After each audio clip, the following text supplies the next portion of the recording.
बिस्मिल्लाहिर्रहमानिर्रहीम। अस्सलाम वालेकुम स्टूडेंट्स। आज के लेक्चर में हम ऑन पेज 203 पे जो सोसाइटी टेक्नोलॉजी एंड साइंस आपके पास जो लिंक दिया गया है वो हम आज पढ़ेंगे। इसमें आपको कुछ मालूमात दी गई है, कुछ इन्फॉर्मेशन दी गई है। वो इन्फॉर्मेशन आपके पास ये है। द फर्स्ट वन इज़ कि aluminium is the most abundant metal in earth crust mantle और कोर। ये तो आपने जियोग्राफी में पढ़ा होगा। ये जो बाहर वाला हिस्सा होता है अर्थ का, इसको हम क्रस्ट बुलाते हैं, ठीक है। फिर उसके बाद जो हिस्सा आता है उसको मेंटल बुलाते हैं, और उसके बिल्कुल जो सेंटर ऑफ द अर्थ होता है वो वाला हिस्सा, उसको हम कोर बुलाते हैं, ठीक है। तो ये जो अर्थ क्रस्ट है, इसमें सबसे ज़्यादा पाए जाने वाला जो मेटल आपके पास है उसको हम एल्यूमिनियम कहते हैं, ठीक है। एल्यूमिनियम आपने देखा भी होगा, वो जो आपके जो ऊपर ये बिजली के तारे होते हैं, ये एल्यूमिनियम वायर होते हैं, ठीक है। ये एल्यूमिनियम से बने होते हैं। ये जो बिजली के तारे नहीं होती ऊपर, जिसमें जिसको हम इलेक्ट्रिक केबल्स भी कहते हैं ना, ये जो घरों तक बिजली पहुंचा रहे होते हैं, ठीक है। तो ये आपके पास क्या है, एल्यूमिनियम से बने होते हैं। तो एल्यूमिनियम सबसे ज़्यादा पाए जाने वाला मेटल है अर्थ क्रस्ट में, ठीक है।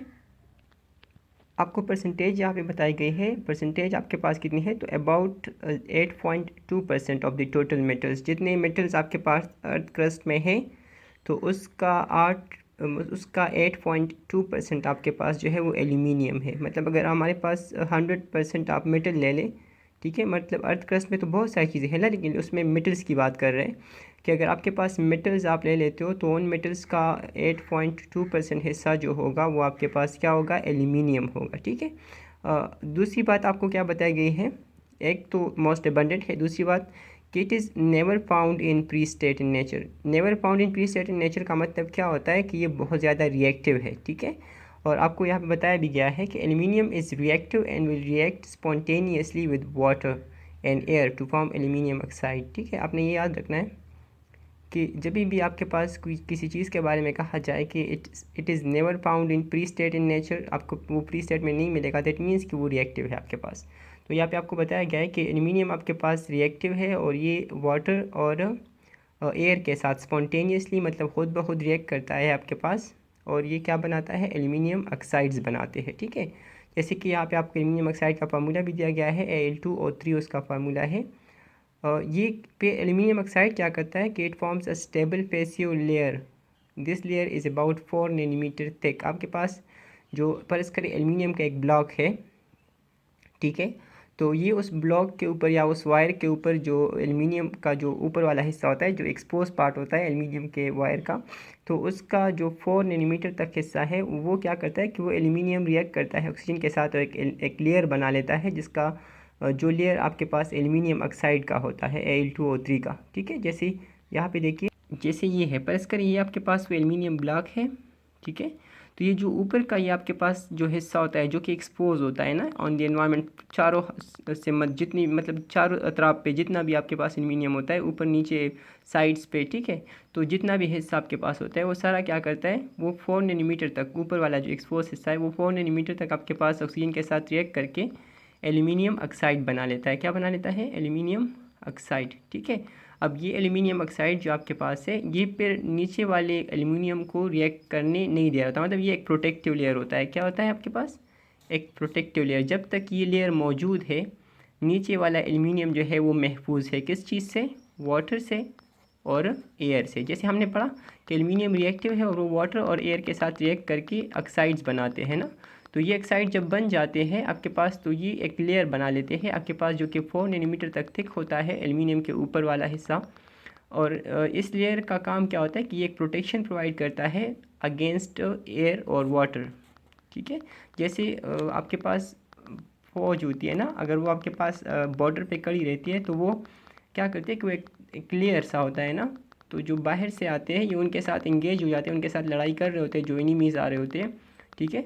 तो ख़ुद कुर्बान हो जाते हैं, मतलब खुद रिएक्ट कर लेते हैं, उनके साथ रिएक्शन स्टार्ट हो जाता है उनका।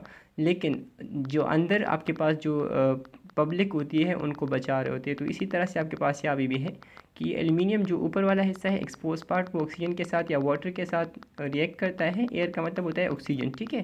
यहाँ पे एयर का मतलब क्या है, ऑक्सीजन।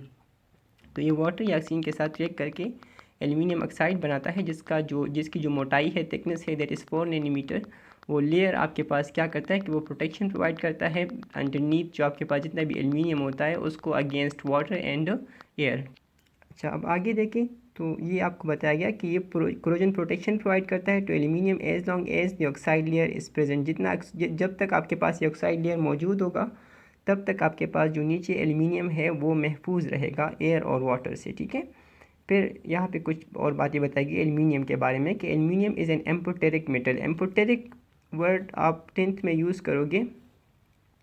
ये उन सब्सटेंसेस को कहते हैं जो एसिड के साथ और बेस के साथ दोनों के साथ रिएक्ट कर सक रहे होते हो, ठीक है। जैसे कि आप जैसे वो दोगले किस्म के लोग नहीं होते, दोगले किस्म इस तरह लिखते हैं ना, दोगला, दोगले किस्म के लोग इस तरह, इसका मतलब ये होता है कि अगर आप अपनी लाइफ से इसकी एग्जाम्पल लेना चाह रहे हो तो जैसे फर्ज करे आप आपका छोटा भाई है, ठीक है, वो आप पे गुस्सा करता है, या फर्ज करे आप बाज़ार में हो या किसी जगह पे हो और आपसे कोई ऐसा बंदा आपसे चिढ़ जाता है जिसको जो आपसे कमज़ोर है, तो तब आप अपना गुस्सा दिखा रहे होते हो, मतलब उनको पीट देते हो या उनको मार देते हो, पिटाई कर देते हो उनकी, ठीक है।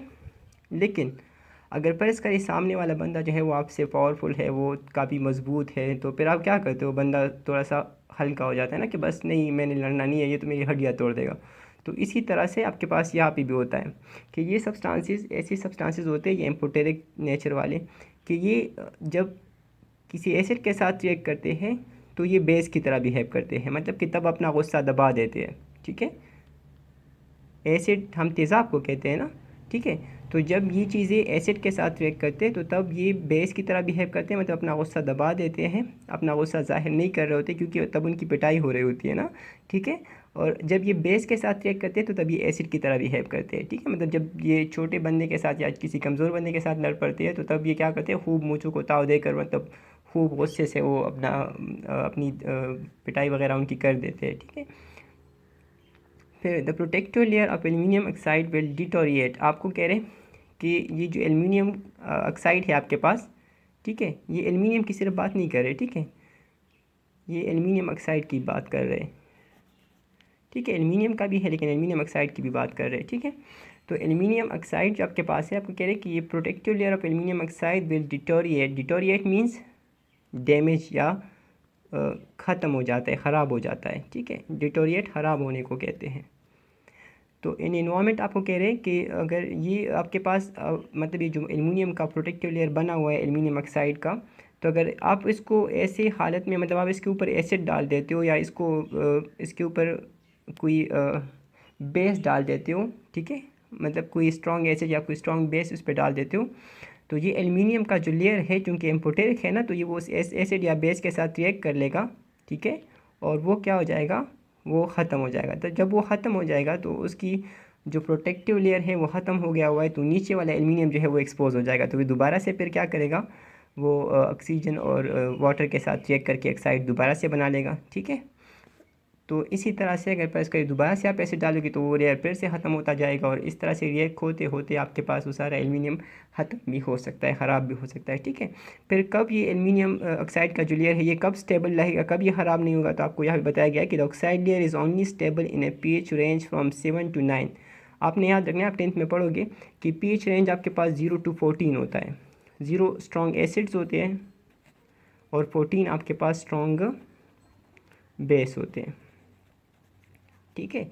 तो आपको बताया जा रहा है कि ये 7 to 9, 7 न्यूट्रल को कहते हैं। 7 pH जो है वो आपके पास न्यूट्रल चीज़ों का होता है, मतलब जो ना एसिड हो ना बेस हो आपके पास। 9 जो है ये स्लाइटली बेसिक होते हैं, मतलब कि वीक बेस होते हैं आपके पास। तो ये आपको कहा जा रहा है कि जो ऑक्साइड लेयर है ये आपके पास न्यूट्रल से लेकर जो स्लाइटली बेसिक होते हैं उन कंडीशन में ये स्टेबल होता है। अदरवाइज़ अगर आप इसको किसी एसिडिक कंडीशन में डालोगे या किसी बेसिक कंडीशन में डालोगे तो ये क्या करेगा, ये रिएक्ट करके आपके पास क्या हो जाएगा, ख़त्म हो जाएगा, डिटोरिएट हो जाएगा, ख़राब हो जाएगा, ठीक है। फिर आपको बताया जा रहा है कि ये अब आयरन की बात की जा रही है। एल्यूमिनियम की समझ आपको आ गई होगी कि एल्यूमिनियम सबसे अबंडेंट मेटल है। दूसरी बात, अर्थ क्रस्ट में आपके पास सबसे अबंडेंट मेटल है, सबसे कसीर पाए जाने वाला, सबसे ज़्यादा पाए जाने वाला मेटल है आपके पास कितनी परसेंट है? 8.2% आपके पास जो टोटल मेटल्स है अर्थ क्रस्ट में उसका 8.2% आपके पास एल्यूमिनियम है। ये कभी भी आपको फ्री स्टेट में नहीं मिलेगा क्योंकि ये रिएक्टिव होता है और ये वाटर और एयर के साथ रिएक्ट करके आपको एल्यूमिनियम ऑक्साइड बनाता है।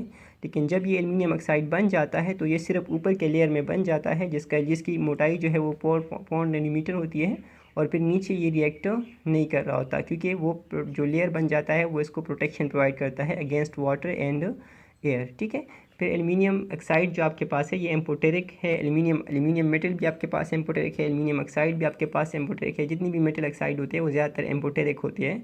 ठीक है, मेटल ऑक्साइड जितनी भी होते हैं वो क्या होते हैं? एम्पोटेरिक होते हैं, दोगले होते हैं। वो एसिड के साथ भी रिएक्ट कर सकते हैं, बेस के साथ भी रिएक्ट कर सकते हैं। जब वो एसिड के साथ रिएक्ट करते हैं तो they act like a base, और जब वो बेस के साथ रिएक्ट कर रहे होते हैं तो they act like an acid. ठीक है, तो ऐसी चीज़ें जो एसिड के साथ भी रिएक्ट कर सक रहे होते हो और बेस के साथ भी रिएक्ट कर सक रहे होते हो तो ऐसी चीज़ों को हम कहते हैं एम्पोटेरिक। ठीक है, तो आपको फिर बताया गया कि जब भी आपके पास ये एल्यूमिनियम ऑक्साइड या एल्यूमिनियम जो है ये किसी आप एसिडिक कंडीशन में या बेसिक कंडीशन में डालोगे उसको तो वो क्या हो जाएगा? वो एल्यूमिनियम ऑक्साइड का लेयर या एल्यूमिनियम का लेयर जो है वो ख़राब हो जाएगा, डिटोरिएट हो जाएगा और आपके पास फिर वो दोबारा से मतलब एक्सपोज हो जाएगा एयर और वाटर को और फिर वो दोबारा से रिएक्ट करेगा। इस तरह से आपके पास ये रिएक्शन कंटिन्यू रहेगा अगर आप उस पर एसिड दोबारा से डालोगे। तब तक कब ये लेयर फिर स्टेबल कब होता है? तो आपको वो pH वैल्यू बताई गई कि 7 to 9 आपके पास ये क्या होता है? स्टेबल होता है। मैंने आपको बताया कि 0 to 14 आपके पास pH का रेंज होता है। 0 वाले स्ट्रॉन्गेस्ट एसिड होते हैं जबकि 14 वाले स्ट्रॉन्गेस्ट बेस होते हैं। ठीक है, फिर आपको बताया गया कि ये 7 to 9, 7 न्यूट्रल होता है, न्यूट्रल pH है आपके पास। 7 जिस चीज़ का भी pH होता है, जैसे वाटर का pH अगर 7 है, ठीक है, वाटर का pH 7 है तो दैट मीन्स कि वो प्योर वाटर है एंड वो न्यूट्रल है आपके पास। ठीक है, फिर इफ 2 और 3 आपको बताया जा रहा है कि is the chemical formula of ferric oxide.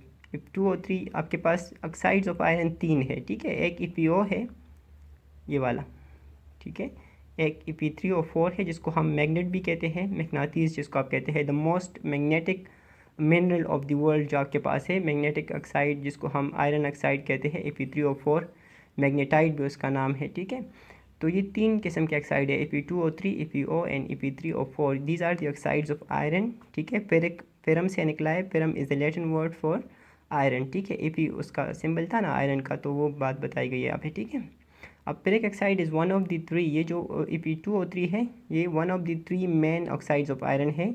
3 oxide मैंने आपको बता दिए हैं, एक फेरिक ऑक्साइड है Fe2O3, दूसरा फेरस ऑक्साइड है EPO। इसको क्या कहते हैं? Ferrous oxide. ठीक है, तो ये जो फेरिक ऑक्साइड है और फेरस ऑक्साइड है, इस तरह से आयरन ऑक्साइड जिसको हम मैग्नेटाइट कहते हैं, तो ये 3 ऑक्साइड्स है आपके पास और उसमें आपके पास ये जो फेरिक ऑक्साइड है ये भी उन तीनों में से एक है आपके पास। ठीक है, और ये Fe3O4 को हम क्या कहते हैं? इसको हम मैग्नेटाइट भी कहते हैं। When iron comes in contact with oxygen and water, जब आपके पास आयरन वाटर और ऑक्सीजन के साथ रिएक्ट करता है तो ये क्या बनाता है? ये रस्ट बनाता है और ये फार्मूला आपके पास रस्ट का है। ठीक है, ये फार्मूला किसका है? रस्ट का भी है, जिसको हम फेरिक ऑक्साइड भी बुलाते हैं। तो ये रस्ट बनाता है आयरन ऑक्साइड या फेरिक ऑक्साइड जिसको हम रस्ट बुलाते हैं, रस्ट जंग को कहते हैं। ठीक है, when iron corrodes the colour changes and it's actually expands. आपके पास जब आयरन कोरोड होता है, आयरन को जंग लगता है तो वो क्या होता है?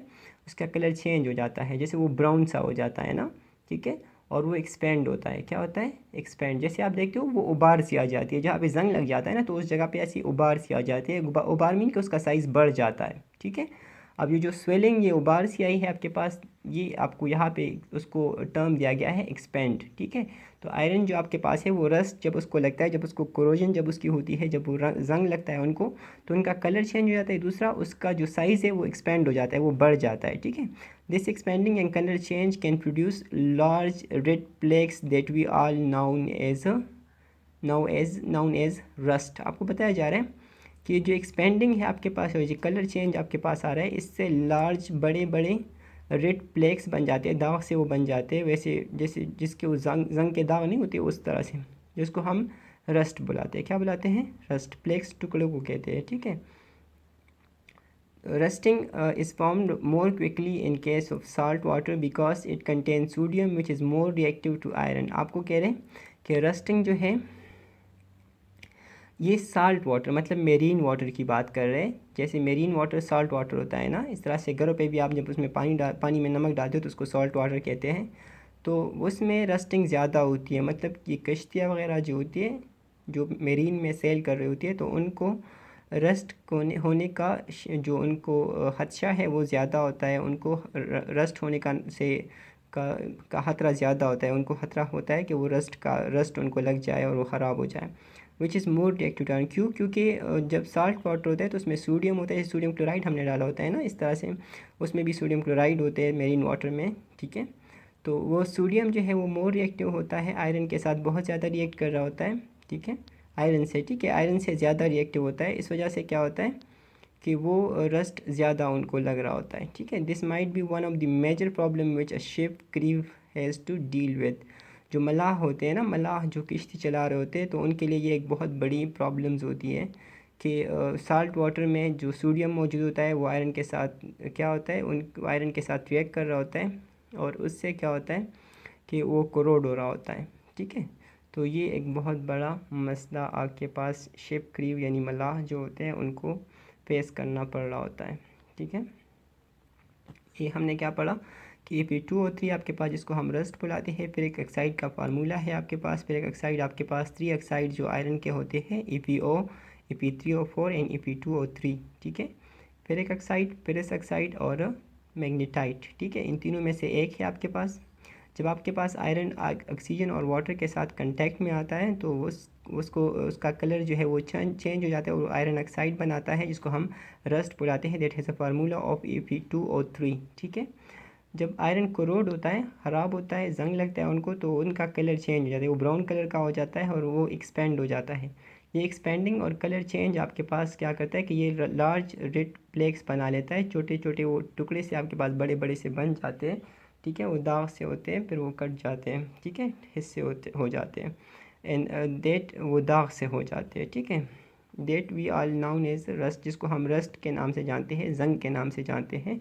और रस्टिंग आपके पास साल्ट वाटर में ज़्यादा तेज़ी से हो रहा होता है क्योंकि साल्ट वाटर में सोडियम होता है और सोडियम बहुत रिएक्टिव होता है आयरन के साथ, तो इस वजह से वो रस्टिंग सी वाटर में बहुत ज़्यादा होती है। और ये एक बहुत बड़ी प्रॉब्लम होती है किसके लिए?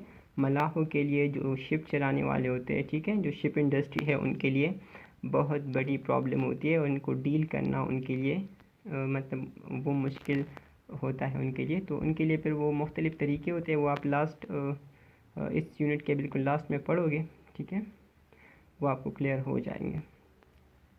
आज तक के लेक्चर में इतना ही। नेक्स्ट लेक्चर में हम इंशाल्लाह और पढ़ेंगे नेल्सन सेल को, ठीक है।